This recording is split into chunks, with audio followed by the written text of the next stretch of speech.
What's good, Crypto Cash Flow family? Welcome back to another one. That's right, we're about to jump into this video and talk about Bitcoin.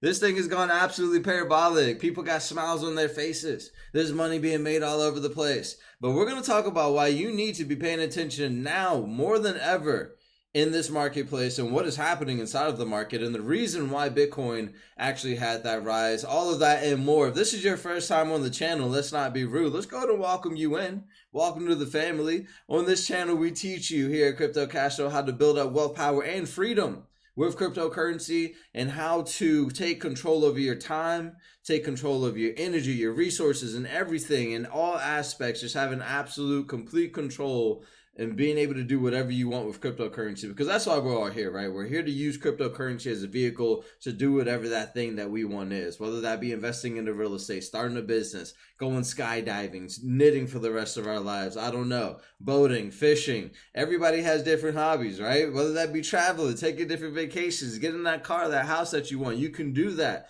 with cryptocurrency. So let's go ahead and jump into this thing. I'm going to go ahead and switch the screen on over and we're going to look at Bitcoin. The first thing that we see is we're sitting at $33,950. Juicy, juicy, juicy, juicy. We actually spiked up to 35,000 in the marketplace. That's not showing on CoinMarketCap for some reason, but if you go over to TradingView, you can see that we actually spiked up to that. Now, everybody's been talking about Blackrock and this Bitcoin ETF that they're going to be having coming soon. And the reason for that, if you don't know what a Bitcoin ETF, you can just go over to Google, type in what is a Bitcoin ETF. You're going to get a more in-depth explanation that I'll be able to give you, right? But in short, there's going to be institutional adoption. This Bitcoin ETF is going to make people feel way safer, like hedge funds, different big institutions or corporations, instead of going to exchanges to buy their cryptocurrency, right? And we preach actively, right? Not that you shouldn't be buying it on there, of course, because we buy our crypto on there, but you should not store your crypto on there. You should actually use something just like this, a ledger. If you don't have one of these, you can go over to cryptocashflow.com/ledger or go into the description and lock that crypto up. This is literally like the equivalent of being your own bank. So make sure that you're protecting your crypto, just like you would put your money in your bank, not your bed or under your bed or in a shoe or in a box. You would keep it somewhere safe. So make sure you grab one of those.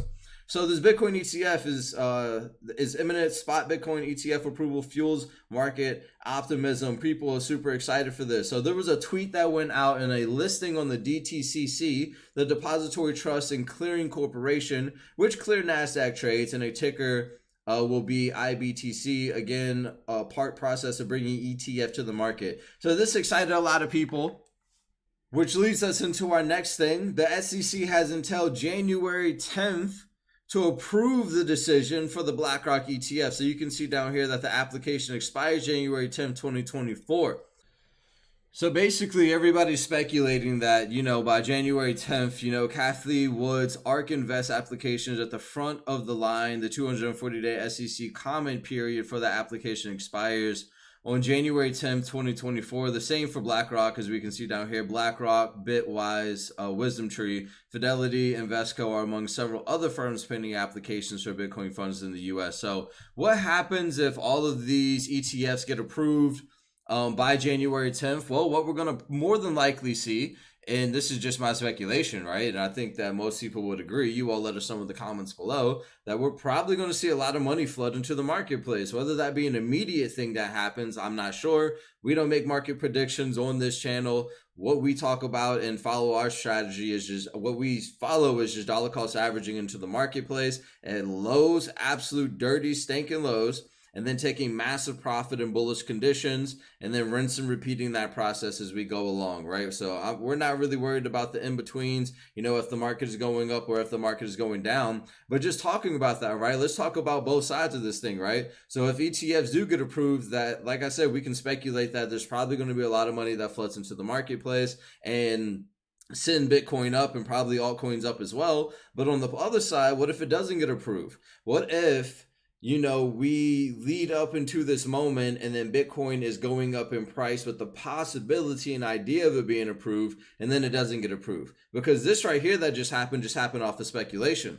So switching back over to the screen, this right here, this price action right here, this happened off of pure speculation that these ETFs are gonna get approved just because of this listing that happened on here. So I think it's important for us to still remain level-headed at the end of the day when it comes to these things, right? Because if it goes up in price, I'm just throwing out hypotheticals here. If it goes up in price, let's say $45,000, I don't know, right? $45,000. And retail buyers are buying into that, anticipating that it's just going to keep on going. And then these don't get approved. We're going to have a bunch of retailers trapped right there. And it's just going to create a negative life for other people that should be coming into crypto, right? Because they don't understand these things. They don't understand bear markets. They don't understand bull markets like us. Back in 2017, we messed up. We didn't know what bear markets were. We didn't know what bull markets were. All we knew was prices going up. We felt like we needed to get in, which is that FOMO factor, right?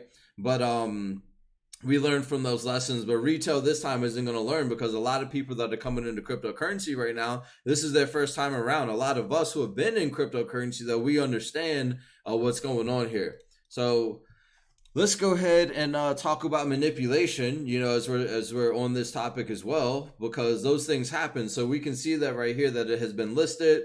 And then just after that, this account and a bunch of other accounts as well has said that the ticker had been removed. Now, we didn't really see an effect in price or anything like that. It didn't discourage anybody. We didn't even really see a dip. As we can see, we're still sitting at close to $34,000 right now. Another thing, and then right after that, by the way, they said that they relisted it on there, so it did nothing, whoever had that going on. And then right here, the SEC charges BlackRock with failing to properly disclose investments by publicly traded funded advice. So it's just weird timing. You have positive news coming out, and then right after you have this negative news coming out and this manipulation on Twitter. It's just odd timing. So they agreed to pay the $2.5 million penalty, and that's pretty much it. So we can see that crypto is up across the board right now. We have a lot of excitement. People have bought in on the week. Bitcoin is up along with a bunch of different altcoins as well. So the feared and greed index right now is sitting at a 71. But just to close this video up, just coming over here to Bitcoin, we just really have to zoom out and look at the bigger picture. Like looking at looking at where we are right now, we still have a long way to go. There's still a lot of blessings and opportunities in the marketplace. We're still 50% down on Bitcoin right now. And just to point out some examples, right? Like XRP, we're what? From its all-time high, 85%. XLM, for example, we are 88%. Just going to go a few more. PYR, we are 92% down across the board. Sandbox. Even Gala itself, we're what, 96%? And last one I'll do is just Gala, because I just like looking at these, because it's such a blessing right now to have this 97% down across the market. So whether we go up, whether we go down, there's still blessings in the marketplace. There's still opportunities to be had. But overall, this is very positive and very good news, however this looks, because whether it happens right here and now, it's going to happen at some point in time. So very exciting times ahead. We hope that you got value out of this video. If you did, make sure you drop that subscribe and let us know in the comments below. Do you think that we're going to hold here at 33,000? Do you think we're going to go up a little bit more? Do you think that we're going to go down before we go back up? Let us know. We would love to hear. We'll see you in the next one. Peace.